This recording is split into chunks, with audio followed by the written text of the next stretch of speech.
আমিষ, এইভাবে আমিষ বিউলির ডাল আর সাথে পেঁয়াজ দিয়ে সুন্দর আলু পোস্ত।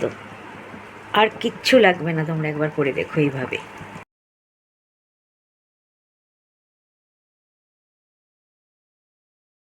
আমি বিউলির ডাল কিভাবে করতে হয় দেখাবো। দেখো আমার পদ্ধতিতে আমি দেখাবো।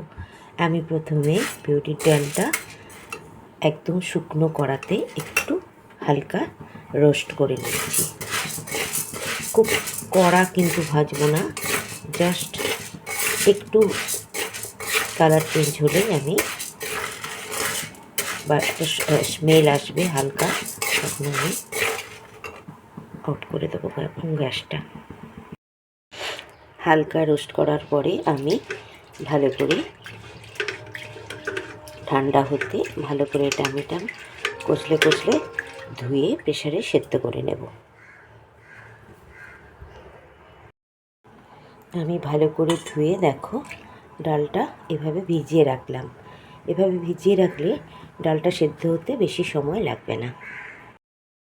আমি প্রেসারে সুন্দর করে ডালটা দেখো সেদ্ধ করে নিয়েছি। আমি সেদ্ধ করা ডালটার মধ্যে নুন হলুদ দিয়ে দিয়েছি। আর এখানে আমি সর্ষের তেল বসিয়েছি, ফোড়ন দেব।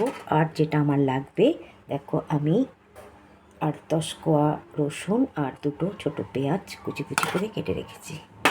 এইবার আমার তেলটা গরম হয়ে গেছে, আমি ফোড়ন দিচ্ছি 2টো শুকনো লঙ্কা, 2 রাঁধুনি।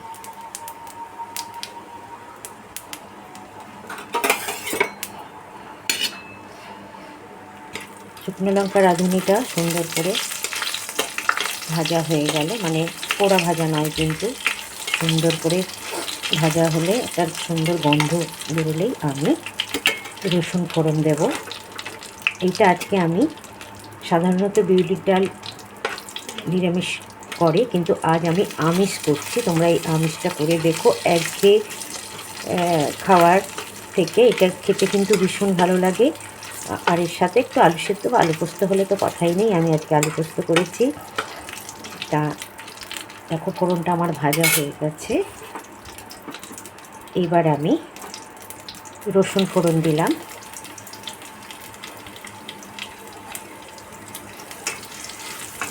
রাঁধুনি শুকনো লঙ্কা ভাজা হয়ে গেলে আমি রাঁধুনির সাথে রসুন ফোড়ন দিলাম। রসুনটা সুন্দর করে ভাজা হয়ে গেলে তারপর কিন্তু আমি পেঁয়াজটা দেব।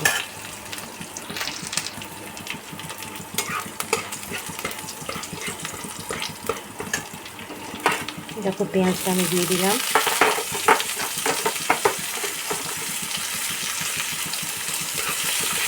পেঁয়াজটা আমি কিন্তু খুব কড়া ভাজবো না, কাঁচা গন্ধ চলে গেলে আমি সেদ্ধ করা বিউলির ডালটা আমি দিয়ে দেবো। বিউলির ডালটা কিন্তু আমি আগে একটু রোস্ট করে নিয়েছি, তেল ছাড়া রোস্ট করে তারপর ভালো করে ধুয়ে আমি সিটি দিয়েছি। আমার পেঁয়াজের কালারটা দেখো ব্রাউনি এসে গেছে, তার মানে আমার কাঁচা গন্ধটা চলে গেছে। এইবার আমি একদম গ্যাসটা লো করে সেদ্ধ করে রাখা ডালটা আমি ঢেলে দেব।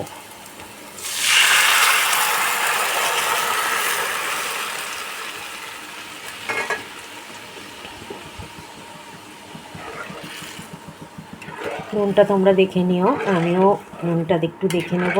এইভাবে নুন আমার দেওয়া আছে।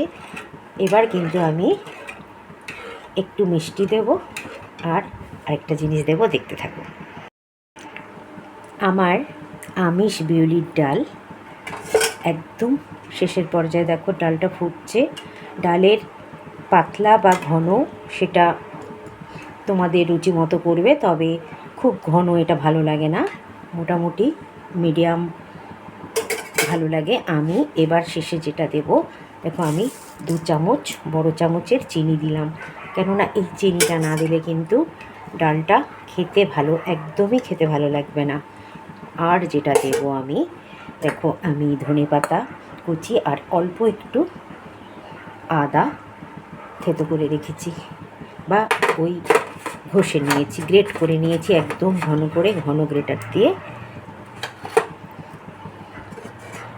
আমি ধনে পাতা একটু আদা গ্রেট করে দিলাম।